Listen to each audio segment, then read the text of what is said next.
Tirupati Janasena Kiran royal Tirupati press క్లబ్లో media సమావేశం నిర్వహించారు. ఈ సందర్భంగా ఆయన మాట్లాడారు. హృదయపూర్వక ధన్యవాదాలు తెలియజేస్తూ ఓం నమో వెంకటేశాయ. ఏ విషయాన్నైతే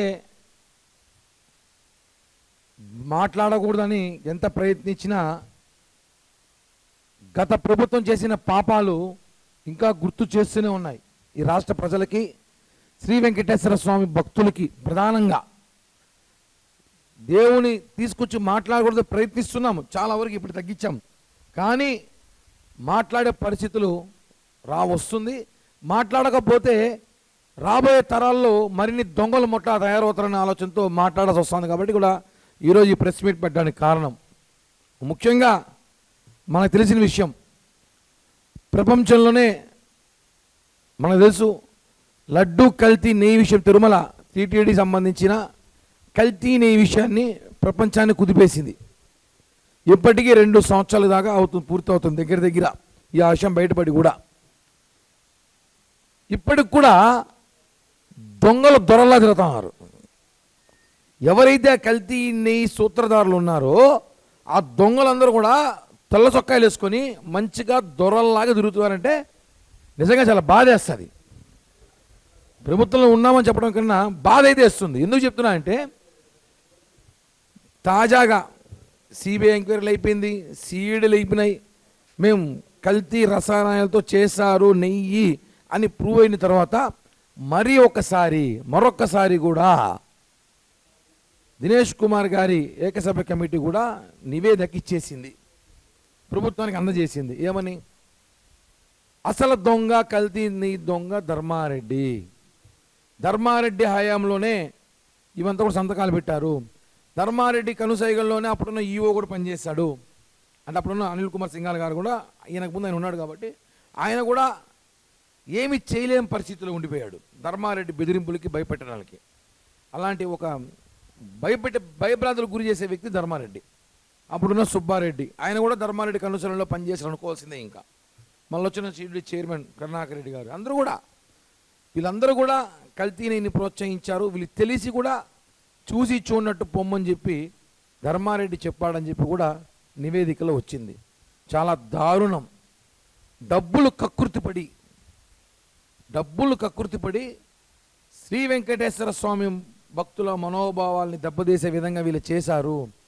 మనం చూస్తుంటా 2-3 రోజులుగా సోషల్ మీడియాలో కానీ పత్రికలో, టీవీలో కూడా దొంగలు దొరికారు. ఇప్పటికన్నా వాళ్ళపై చర్యలు తీసుకుంటారా లేదా? ధర్మారెడ్డిని అరెస్ట్ చేస్తారా లేదా? కరుణాకర్ రెడ్డిని అరెస్ట్ చేస్తారా లేదా? సుబ్బారెడ్డిని అరెస్ట్ చేస్తారా లేదా? బాధితులు ఎవరైతే అందరూ అరెస్ట్ చేయండి. అప్పుడే కనీసం రాబోయే రోజుల్లో టీటీడీనే కాదు, ఏ దేవాలయంలో సరే పనిచేసే అధికారులకి భయం ఉంటుంది. అరెస్ట్ అంటే స్టేషన్ పంపించి బెయిల్ ఇచ్చేది కాదు, ఊసలు లెక్కించాలి వాళ్ళ దగ్గర. ఎందుకంటే వాళ్ళు చేసిన పాపం మహాపాపం. ముందు వాళ్ళ మీద చీటింగ్ కేసు పెట్టాలి, భక్తులు మోసం చేసినందుకు. రెండోది కల్తీ ఆహారం, నెయ్యి కల్తీ చేసి దాంట్లో కొన్ని కెమికల్స్ కలిపి నెయ్యి తయారు చేశారు కాబట్టి కల్తీ ఆహారం ఉన్న చట్టం ఉంటుంది, కేసు ఉంటుంది ఆహార భద్రతలో. ఆ కేసు పెట్టాలి, చీటింగ్ కేసు పెట్టాలి, భక్తుల మనోభావాలు దెబ్బతీసిన కేసులు పెట్టాలి. ఇన్ని కేసులు పెట్టితే వాళ్ళు జైలుకి పంపించాలి. అది వదిలేసి ఇంకా కూడా వాళ్ళు తెల్ల చొక్కాయలు వేసుకొని ఈరోజు కూడా వాళ్ళు తప్పు చేయనట్టు వెంకటేశ్వర స్వామి వారసుల్లాగా వాళ్ళు బిల్డప్లు ఇస్తున్నారు. నేను ధర్మారెడ్డి గారిని ఒకటి అడుగుతున్నాను. ధర్మారెడ్డికి నాకు వ్యక్తిగతంగా ఏం లేవు. ఆయన అధికారిగా ఉన్నప్పుడు అప్పటి నుంచి ఆయన పోరాటం చేస్తున్నాం. ఆయన అప్పటి నుంచి చెప్తున్నాం ధర్మారెడ్డి కరెక్ట్ కాదని. ఈరోజు కూడా ఆయనే చేశారని చెప్పి రావడం ఆయనకి తెలుసు. ఆయన చేసిన పాపాలకి శిక్ష ఎవరు అనిపించారో అవి నేను మాట్లాడకూడదు, మనం మాట్లాడకూడదు కూడా. ఆయన చేసిన పాపం శిక్ష ఎవరు అనిపించారో దేవుడికి తెలుసు. ఇప్పటికైనా మారండి రా బాబు, మిగతా వాళ్ళని మారండి, ఒప్పుకోండి. మీరు చేసిన కల్తీని విషయము కుదిపేసిన దేశాన్ని ఈరోజు లడ్లు ఎత్తుకొని పోతే బయటికి ఎక్కడికైనా వాళ్ళు ఇప్పుడు కూడా ఆ లడ్డ ఈ లడ్డ అంటారు. ఏం చెప్పాలి మేము? నిన్న మొన్న వేరే ఊరికి వెళ్ళి ఒక పెళ్లిలో ఫంక్షన్లో లడ్డు ఇస్తే వాళ్ళు లడ్డు తీసుకొని అది ఆ లడ్డైనా ఈ లడ్డు అంటారు. అంటే ఏమని చెప్పాలి? ఎంత మనోభావాలు దెబ్బతీశారు మీరు మాకు. ఒక లడ్డుని మీరు కల్తీని ప్రసాదాన్ని చేశారంటే కక్కుర్తిపడి చేశారా? లేకపోతే హిందూ మనోభావాలు దెబ్బతీయాలి, వెంకటేశ్వర భక్తుల మనోభావాలు దెబ్బతీయాలి, తిరుమలకి ఎవరు రాకూడదు ఇలాంటి ప్రచారం చేశారు అర్థం కాని పరిస్థితున్నాం. మేము చాలా తక్కువ మాట్లాడదాం కల్టీ నద్దు మీద మా అధిష్టాన నిర్ణయం ప్రకారం తక్కువే మాట్లాడదాం అనుకున్నా కూడా మీరు చేసిన పాపాలు గుర్తు చేస్తూనే ఉన్నాయి. కాబట్టి ప్రభుత్వానికి ఒకటే వినవిస్తున్నాం, వాళ్ళ మీద చర్యలు తీసుకోవాలి.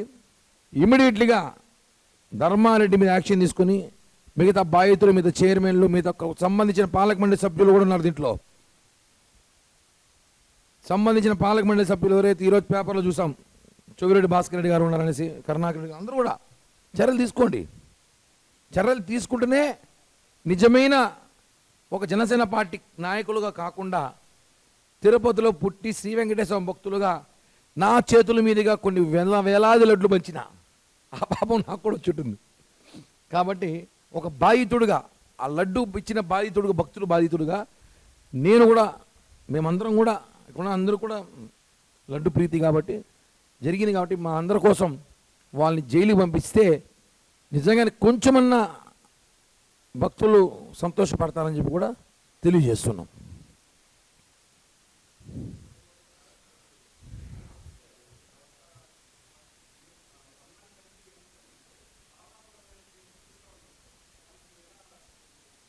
చెప్తున్నాం కదా, ఇప్పుడు మేము ఏం చర్య గతంలో సిఐడి విచారణ, సిబి విచారణ ఎన్ని చేసినా ఏమంటుంది వాళ్ళు ప్రభుత్వము అన్ని చెప్పినా కూడా ఆ ప్రభుత్వం ఏమంటుంది, మీరు మా మీద కల్తీ లేవు, మీరు మా మీద ఆరోపణలు చేస్తున్నారు, ఇవన్నీ వాస్తవాలు కాదంటారు.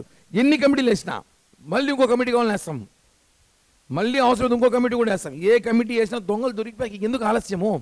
మరి చర్యలేదు అన్న, చర్యలు తీసుకుంటున్నాం. చర్యలు తీసుకొని ప్రభుత్వాన్ని మేము కోరుతున్నాం. ఇది ఒక పార్టీ కార్యకర్తకు, పార్టీ నాయకుడు చెప్పట్లే మేము, ఒక వెంకటేశ్వర భక్తుడుగా దొంగలు దొరికారు కదా, ఇంకెందుకు ఆలస్యము? అరెస్ట్ చేయండి, రిమాండ్ చేయండి. ఈ రోజుల్లో కొండపైన ఒక రూమ్ బ్లాక్ల మీద పట్టుకొని జైలుకి పంపిస్తారు, పెద్ద పెద్ద ఫోటోలు వేస్తారు పేపర్లో. ఒక టికెట్ పట్టుకుంటే ఒక టికెట్ దళారీ పట్టుకుని అని చెప్పి పెద్ద పెద్ద ఫోటోలు పేపర్లో వేస్తారు. ఎందుకు వీళ్ళ మీద పట్టుకుంటారు? బాధేస్తుంది. పట్టుకోవాలి, వెంకటేశ్వర భక్తులు ఖచ్చితంగా అరెస్ట్ చేయండి, వాళ్ళు రిమాండ్ చేయండి. ఇంకా చర్యలే ఉంది, ఇంకా ఏమి లేవు. ఇంక ఎన్ని కమిటీలు వేసినా వెంకటేశ్వర స్వామి నిజాలు బయట పెడతా ఉంటాడు. ఈసారి బోర్డు 6వ తేదీ మీటింగ్లో క్రిమినల్ యాక్టివిటీ, దీని మీద క్రిమినల్ కేసు పెట్టడానికి బోర్డులో మార్పులు జరగాలి. బోర్డులో కూడా దీని మీద చర్య తీసుకొని ఈ బోర్డులో నిర్ణయం తీసుకోవాలని చెప్పి బోర్డును కోరుతున్నాను నేను. ఎలా చేసుకుంటాను అనుకూల కమిటీ అంటారు, వైసీపీ అని అంటారులే, మేం కాదులే, అవన్నీ పట్టించుకో. కమిటీలు ఎన్ని, అందుకే 3 వేసాం. ఇంకో కమిటీ మీరే చెప్పండి, ఒక సిఫారసు చేయండి. ఒక కమిటీ వైసీపీలు సిఫారసు చేయండి అబ్బా, వైసీపీలు సిఫారసు చేయండి. ఒక కమిటీ మేము చూద్దాం, ఆ కమిటీ రిపోర్ట్ కూడా చూద్దాం. ఏ కమిటీ వేసినా వెంకటేశ్వర స్వామి రిపోర్ట్ ఇచ్చేది అక్కడ. నిన్ను బిట్టేసినా కూడా వస్తుంది రిపోర్ట్, వెంకటేశ్వర స్వామి ఇస్తాడు, నిన్ను మారుస్తాడు. ఇదే నిజం, మార్చుడే అవి అనేసి. అది వాస్తవం. చెప్పాలి కదా, జనాలు తెలియాలి కదా. కరెక్టే నా, నువ్వు చెప్పి ఉంటే వెంకటేశ్వర స్వామి ఇచ్చేప్పుడు జనాలు తెలియాలి కదా, శిక్ష పడుతుంది, జనాలు తెలియదు భవిష్యత్తులో. ఇప్పుడు వెంకటేశ్వర స్వామి శిక్ష అయినాడు కారణం ఎవరికి? మన ధర్మారెడ్డికి. గుర్తు చేయాలి కదా జనాలకి, అరే నేను నువ్వు చేసిన తప్పుకి నీకు శిక్ష పడింది, గుర్తు చేసుకో, భవిష్యత్తులో ఇంకోటి ఎవరు ఇలా తప్పు చేయకూడదు అని చెప్పడానికి గుర్తు చేసే బాధ్యత మాది ఉంది. అందరూ వెంకటేశ్వరం వేస్తాడు. మేమేమంటాం, దొంగలు దొరికారు, అరెస్ట్ చేయమంటున్నాము, చర్యలు తీసుకోండి. అవును చేస్తారు, చేయమనే చెప్తున్నామన్నా. ఇప్పుడు మేము చేయమని చెప్తున్నాం, మేము చేయొద్దని చెప్పట్లేదు. మేమే అధికారంలో ఉన్నామని చెప్పేసి విచ్చలవిడిగా చేయడానికి మేమేది వైసీపీ జగన్ ప్రభుత్వం కాదు ఇది. వాళ్ళు లేకపోయినా చేస్తారు, మేము ఉన్నా చేయట్లే, అది సమస్య.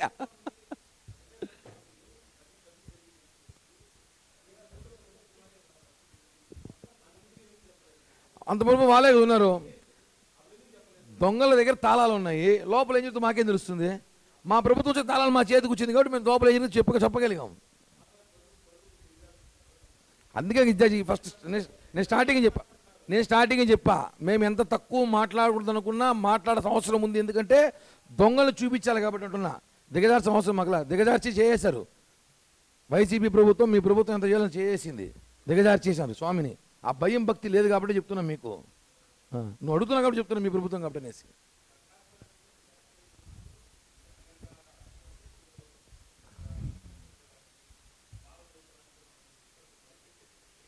భలే గుర్తు చేశారన్నా. ప్రకాష్ రాజ్ అతను అన్నమత్యస్తుడు అంటాడు, నాస్తికుడు అంటాడు, మళ్ళా కొంచెంసేపు నాకు దేవుడు అంటే భయం ఉంది అంటాడు. నేను ఒక మాట అడుగుతా, అతను జాతీయ నటుడు ఉత్తమ నటుడు అయి ఉండొచ్చు, ఉత్తమ మనిషి అయితే కాదు. అతను ఉత్తమ మనిషి కాదు. విలువలేని, విశ్వాసం లేని ఒక వ్యక్తి ఎవరన్నా ఉన్నారు అంటే నాకు తెలిసి సినీ పరిశ్రమలో ఒక ప్రకాష్ రాజు. ఎందుకు చెప్తా అంటే పవన్ కళ్యాణ్ మెగా కుటుంబం లేకపోతే ఈరోజు ప్రకాష్ రాజు పరిస్థితి మనకు తెలుసు. ఆ రోజు ఎలక్షన్లో పోటీ చేస్తే హైదరాబాద్లో ఫిలిం ఛాంబర్ ఎలక్షన్లో మెగా కుటుంబం కాలు పట్టుకున్నాను వచ్చి. మెగా కుటుంబం అంటే చిరంజీవి గారు, పవన్ కళ్యాణ్ గారు అందరు కాళ్ళు పట్టుకొని, ఆ రోజు నీ పని ఎవరు కాళ్ళు పట్టుకొని, పని నాకు ఇప్పుడు జుట్టు పట్టుకొని సాక్షాత్తు శ్రీరామున్నే నువ్వు కామెంట్ చేసినోడివి.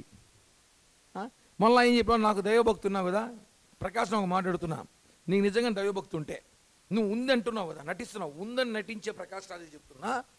ఇప్పుడు ఇంత లడ్డు కల్తీ జరుగుతుంది కదా, ఒక మాట మాట్లాడు వైసీపీ ప్రభుత్వం మీద, కరుణాకర్ రెడ్డి మీదో, ధర్మారెడ్డి మీదో, సుబ్బారెడ్డి మీదో చర్యలు తీసుకోమని ఒక స్టేట్మెంట్ ఇవ్వు, ఒప్పుకుంటా. నీకు దేవుడి భక్తి ఉందనేసి నాకు భక్తి ఉందంటావు.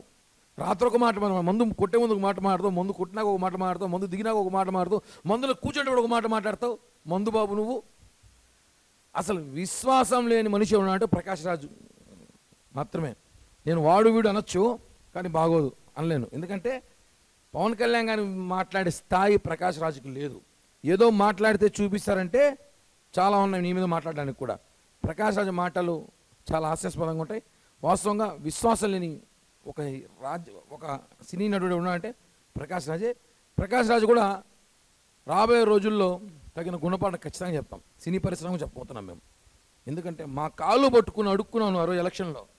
మేము లేకపోతే నీకు పడే ఓట్లు కూడా లేవు ఆ రోజు, మెగా కుటుంబం లేకపోతే. ఈరోజు మమ్మల్ని మాట్లాడతావా? కేవలం ప్రకాష్ రాజు అనే ఒక డ్రామా. అతను వేరే వాళ్ళు ట్రాప్లో పడిపోయాడు, ఇది మాత్రం వాస్తవం.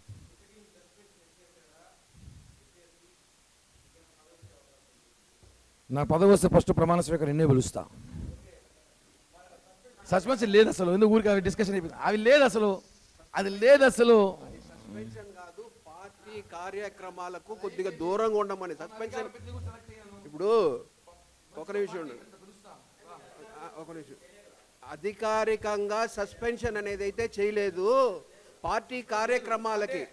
అతనికి తెలియదు పాప, అతను వేరే వాళ్ళ భ్రమలో ఉన్నాడు.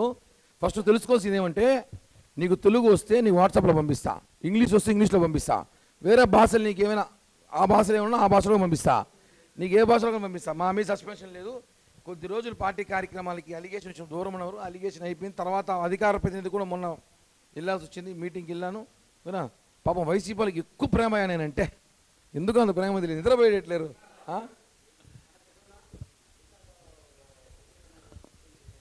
భోగిరమణ గారు మాట్లాడిందే అది ఆయన వ్యక్తిగతం, ఆయన ఎందుకు మాట్లాడ్డా ఆయన అడగాలి. పాప ఆయన, నేను అడిగితే ఆయన డిప్రెషన్లో ఉన్నాను అనుకుంటా, రాజకీయ డిప్రెషన్ అనుకుంటా ఆయన్ని.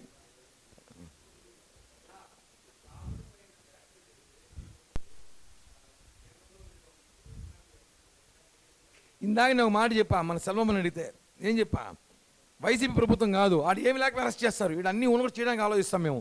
అదే సమస్య, మేము కూడా ఇక వాళ్ళ ట్రాక్లో పోలేము, కానీ చర్యలు అయితే ఖచ్చితంగా ఉంటాయి. అదే చెప్పిందాక తగిన గుణపాఠం ప్రకాష్ రాజు చెప్పబోతున్నామని చెప్పా, ఖచ్చితంగా చెప్తాం. ఎట్లా అందరూ అరెస్ట్ చేసుకునే పోతే ఇంకేముందన్నా, చట్టం తన పని చేసుకోబోతుంది. అదే కదన్నా అన్న, మేము అంబేద్కర్ గారి రాజ్యాంగం ఫాలో అవుతాం, జగన్ రాజ్యాంగం ఫాలో అవ్వం, కాబట్టి కొంచెం ఆలస్యం అవుతుంది, చేస్తాం. థ్యాంక్ యూ అన్న, జై హింద్.